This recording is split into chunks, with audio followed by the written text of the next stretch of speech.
Welcome to the Stumble Across podcast. This is the podcast where I basically stumble across people online and invite them on for a chat. Usually with me knowing very little about them, completely unprepared, completely unfiltered, and that can lead to uncovering the best stories. Now, in today's episode, I stumble across Erin Rodgers, a writer and storytelling coach from Toronto, Canada. Erin reveals to me how as a child she had no idea that she had ADHD. She also had no realisation that she was gay. We talk about her time being an amateur stand-up comedian and how comedy of her time is now viewed as just perhaps plain offensive. We also talk about her enthusiasm for storytelling and how she helps other people tell their stories and face their anxieties. So let's get into today's podcast and meet Erin.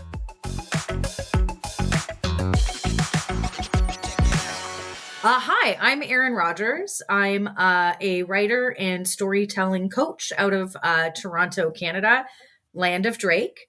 And I would describe myself as an enthusiasm enthusiast, which means I am psyched so much of the time. Well, for a living then, do you kind of enthuse people? Is it kind of public speaking? Is it to do with their work? Mm-hmm. It is. So my focus is storytelling. So I help people, often it's they're doing a keynote or I go into a workplace and teach business storytelling. I also have private clients, whether they are doing something where it is they're performing in a show or working on a collection of writing. And I really focus on people with anxiety because I also have anxiety. So I would say that is my specialty. And it's about finding what your story is and how you want to share it with people to allow you to connect with whether your audience is, 1,000 people at a talk or your grandkid that you just want to impress. And I really connect to that because I have a 2-year-old niece and I am desperate to be her favorite adult. Yeah. And what brought you to that? Like, what was it to do with your own journey through careers, through just life experience, really? So, Peter, I'm going to be very radically vulnerable with you right now. You know how I got here? Failing so much. I tried to live life the way that I was taught to. And there was a lot of things I had to discover about myself. So I was the last one to realize I was queer. And by that, I mean, I literally did not know I was going on dates with women. After I realized that about myself, I had to send a lot of very awkward messages to people to apologize. Everyone was very generous, but I didn't know I had ADHD. I didn't know I was autistic. There's all these things in my life that I wasn't aware of.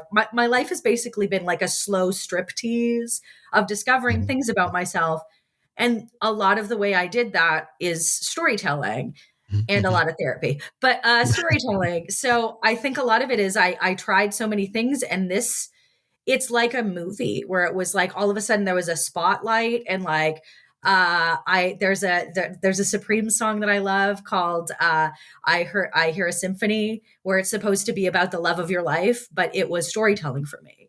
Mm-hmm. And it's funny you should mention kind of ADHD and kind of hidden things that you didn't know about yourself, because I was speaking to a guy and he dropped out of school. This was like during the 90s. And I guess during a time where all of that wasn't really talked about or maybe not even known, that I think that's maybe a big part that it plays. Mm-hmm. For sure. I didn't even know women could have ADHD. I was always given the impression that it was little boys who ran around a lot and then they got older and then they got over it, which is both inaccurate and very damaging to people because it's a spectrum like a lot of things. And the way people socialized as women are often our ADHD manifests is very different. I was a stare out the window and not pay attention kind of ADHD. And at what point did you kind of know that it was a thing? What was it, that staring out the window? Like 6 years ago. Hilariously, when I came out, where people for years were like, "Do you think you might be queer?" And I was like, "I would know by now. That would be something I would know." Yeah. And then turns out it wasn't. And then various friends, when I came out to them, were like, Oh, you didn't know. They just thought that I was, for some reason, deciding to not date Yeah. women and non-binary people. And with ADHD, I have a lot of really wonderful, open-minded, supportive friends. And a bunch of them just assumed that I didn't want to identify as having ADHD and I didn't want to take medication. And oh boy, do I love both of those things. It's so great. It's made my Yeah. life so much better. And you've really kind of turned it into such a positive thing then with helping others maybe in that same situation. Yeah. I feel like my goal in life is to be who I needed when I was 17 years Mhm. old.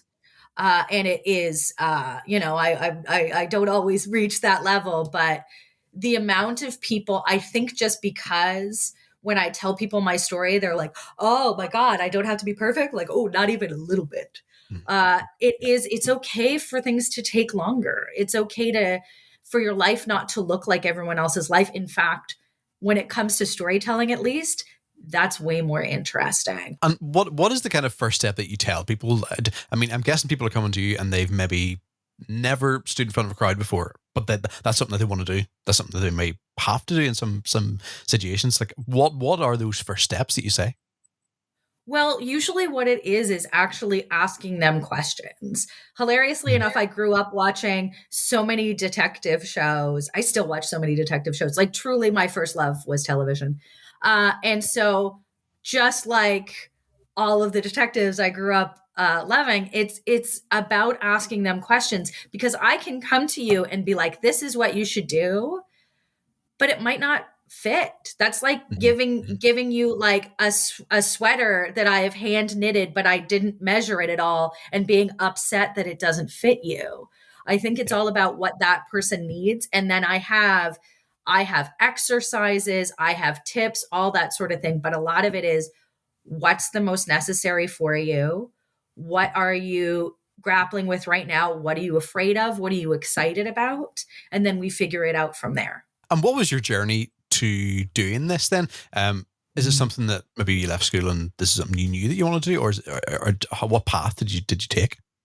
Well, what it was is, so I was an amateur stand-up comedian, which means I was not very good at it. But I love comedy. I love jokes, and I would go to shows, and it just wasn't the right fit for me. So I would write all kinds of jokes, and I would go, and this was like about 10 years ago when it was like the height of like, let's say the most offensive thing we can think of, ha ha ha ha ha. And so I would go to these shows. And obviously, there was a lot of wonderful people, especially in Toronto, that like do very different things.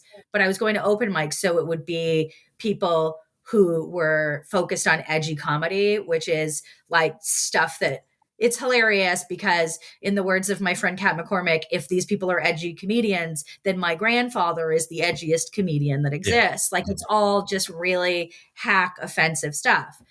And then the same person, Kat McCormick, we were in an improv troupe together. By the way, everyone, if you didn't know how cool I was yet, I also did like a decade of improv. Please don't fall in love with me. Anyways, so we were in a troupe that was amazing. I had so much fun. We were called B. Arthur, and she was doing this storytelling show. And at the time, despite like I wasn't doing offensive material, but I still had that stand up mindset where I was like, yeah, whatever, I'll see this storytelling thing. I'm Mhm. sure it'll be great.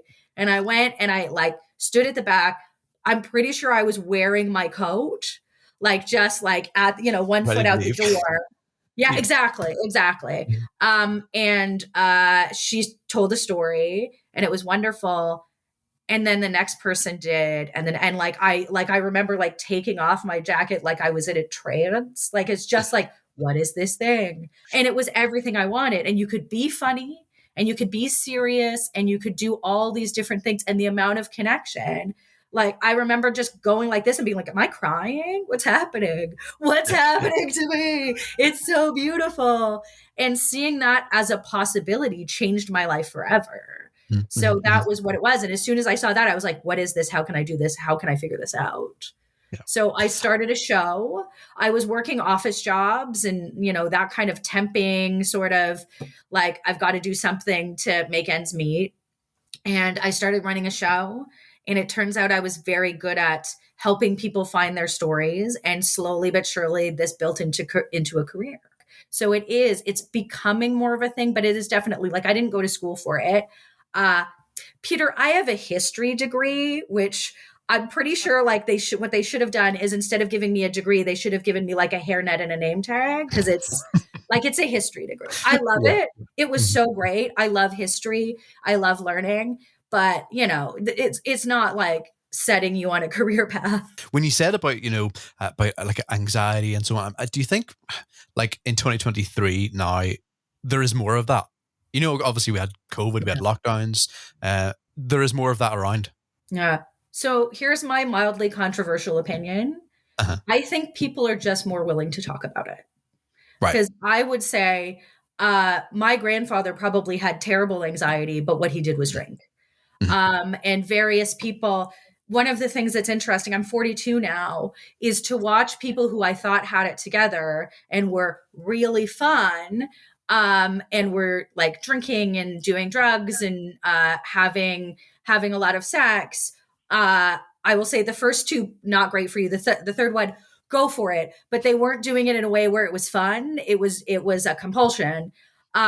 Seeing them at the other side of that, just be like, oh, my life can be different. I think maybe people, but also, I'm not a scientist. I'm definitely seeing more about loneliness and anxiety and that sort of thing. But to bring it back to like, my grandfather's time is, I think what happened, we're hearing it a lot more, I think, especially with cis straight men, because I think at one point they would all go, sit and drink at like a clubhouse somewhere, which both is one of the, like, I feel bad as a feminist that is, the women didn't have any support in that way, but also that must have been such a bummer, because there is no more depressing thing than being in a room full of like very depressed men drinking themselves like into a stupor.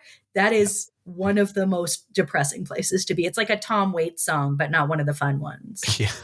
And I mean, in such a short space of time as well, like what, one generation that has changed. Yeah. And it is, I mean, I remember being in school, and basically what I see now, and I don't blame my teachers at all. I had some that I was not thrilled with, but like, especially as someone whose parents are teachers, there's a lot of teachers in my family. Usually people are just doing their best, especially when budgets are limited and that sort of thing. But I remember I clearly had anxiety and all these things, and I was basically told to like try harder. Why aren't you paying attention? Why, like, try harder? Because that was the messaging that was out at that time. And like, I'm 42, so I'm like old. The amount of change I have seen in how people talk about mental health and anxiety, the amount of times that I have seen kids, and I remind you, I'm 42, so kids can be like people in their 20s, but literal teenagers comfort each other. I was on a subway a couple of years ago, and there were a bunch of kids, and one of them said like something homophobic as like a joke, and another kid was like, no, that's not allowed. You don't say that. First of all, my uncle is gay, and second of all, everyone deserves respect. And then also one of the other kids was like, but just so you know, everyone makes mistakes and you can learn. And I turned, and they were all football players. Football players. And so I had to get out of the subway at the next stop, because I was like, I'm going to cry in front of these poor kids. But it is like the amount, the way my brother and his male friends like talk about mental health and like being good fathers and being, like the ways they want to show up for their partners and for their kids is, there are many times that I have to like be like, just one moment, and like go and cry, because it's so beautiful. No, and where do you think that change has came from? Like, what, I don't know. Like, what is it social media? Is it the fact that people are putting their lives out there and it's okay for that? Or? I think it's a lot of things, but honestly, I think a lot of it is the way people are willing to be vulnerable. And that's one of the reasons storytelling is so important to me, because I felt so alone for such a long time. I was like, I am the only person that feels this way. And so, yes, have there been like podcasts and blogs and, YouTube and all that kind of stuff that have made me feel better? Definitely. But also just, I feel like people are just more willing to be vulnerable now. So I don't know. I don't know. Maybe it's something that's in the water, but like it's real cool. I don't know what it is, but it seems like a sea change. And I do think part of it is just kids are brave. Kids are really, really brave now in a way that I never would have been. Are they still sometimes kind of dicks? Yeah, they're human beings. Yeah. But just the amount of grace that I watch younger people give to themselves, give to not always themselves, unfortunately, but to each other is beautiful. And I feel like the way people show up for their friends.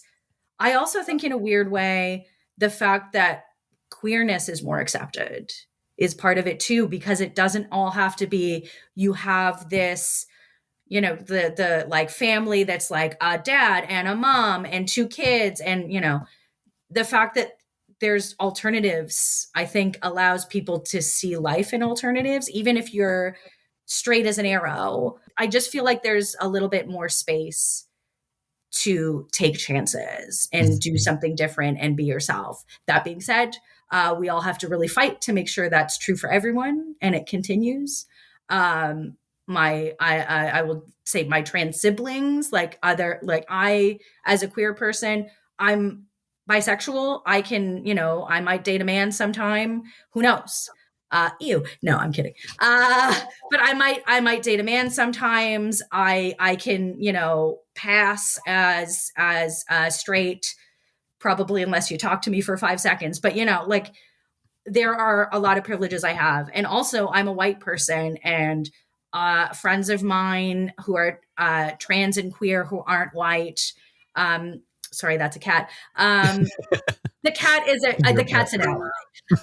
But there isn't that for everyone. And there are a lot of forces that are trying to make sure that doesn't exist for everyone, for anyone. Yeah. So I think that is the flip side of that thing is there's more freedom and there's more opportunity and there's more chance for people to be themselves and have these vulnerable conversations. And then there's people and live their life authentically. And there's people who will do anything to make sure that doesn't happen. With my friends' kids, a lot of times they're like so bored by with anyone's queer, like whatever. Like it's just like, let's go back to talking about Roblox or TV shows I like. And not just little kids, like teenagers, they're like, whatever. They just like roll their eyes, which to me that's another type.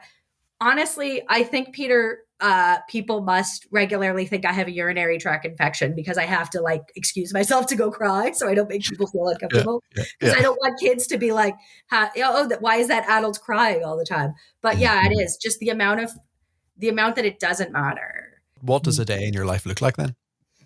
Well, it kind of depends. One of the great things about my work and having ADHD is it's nice that I can change things up. But usually what it is I pitch work, I work with clients, I do research, and I create new tools. And I also, for the last about 6 months, at least part of my day is working on a storytelling collection that myself and 2 other people have put together with storytellers from all over the place. So it's, emailing them or like going over the stories or promoting it and that sort of thing. So it really is, as someone with ADHD, there's certain things where like in the morning, I like to do my pitches because that's when I'm the most fresh.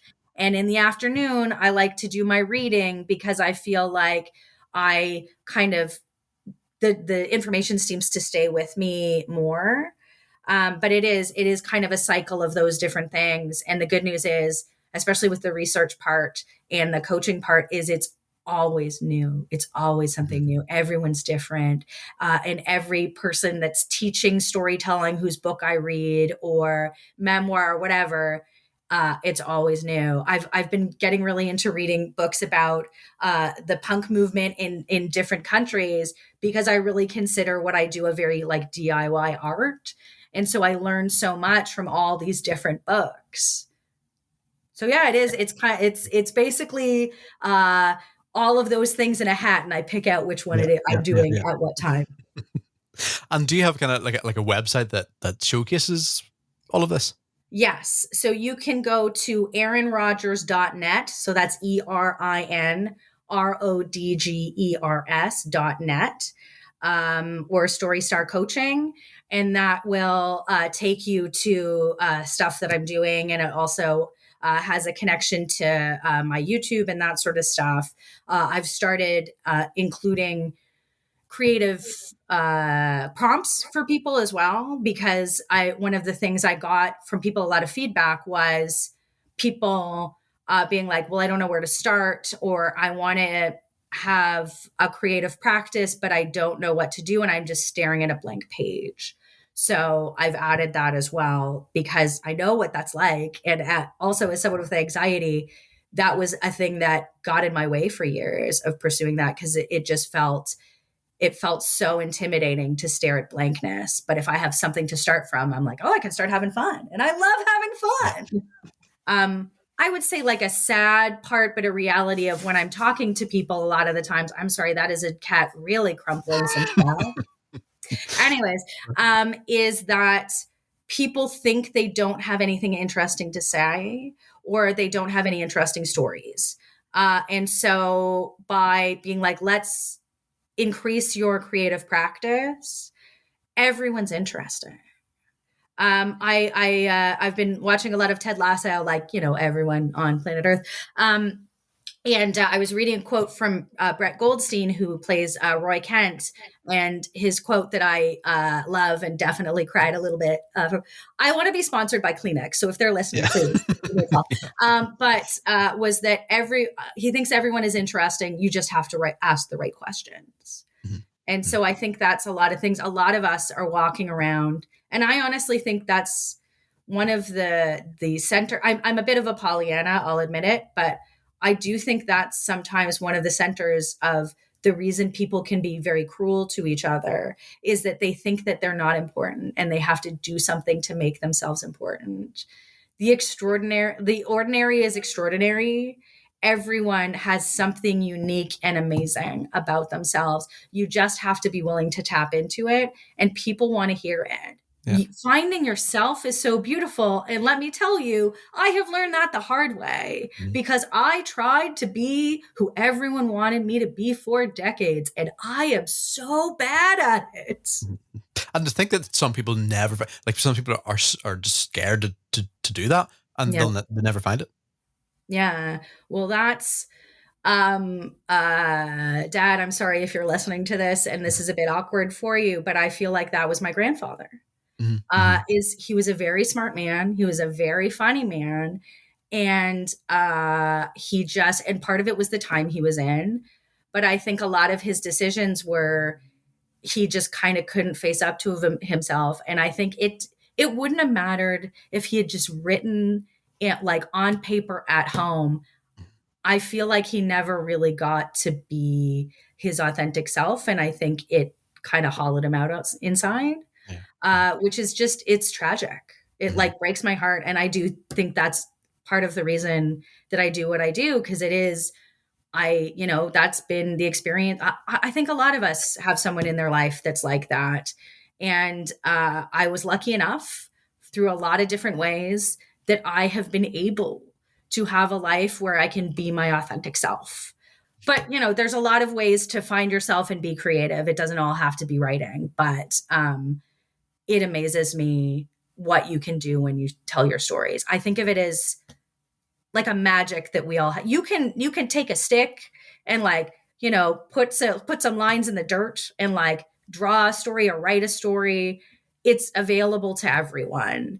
And that I loved magic as a kid, which again, you might have figured out by talking to me for 5 seconds. Oh, you liked magic as a kid, you weird nerd? Shocking. But that's magic that's real and possible for everyone. So interesting when you break it down like that as well. Okay, we will put that link in the description of the podcast. And wonderful. And I will put a link for your listeners where they can download some worksheets themselves. And listeners, I love hearing people's stories and I love questions. So if you see the worksheets and you have a story you want to share with me, and I promise I'm not asking for work, I want to hear about it because this is my greatest passion. Like my family, my dad's side is very Catholic. My aunt is a nun. My great aunt was a nun. Like there's a lot of, one day I was flipping through the channels on Easter and there was a cousin doing the service on television. Like that is how Catholic my dad's side of the family is. And I feel like my aunt heard a calling, she told me once, and she became a nun. And I heard a calling and this is mine. So interesting. Thanks so much for coming on to the podcast. It will open a lot of people's eyes, I think, as well. So, I'm so glad. I'm so glad. A massive thanks to Erin there. And of course, that link is in the description as well if you want to find out more about her and more about her storytelling as well. Thanks so much for listening to the podcast. Don't forget to give it a little review, give it a rating. And of course, if you're not already, please do hit that subscribe button. Until next time.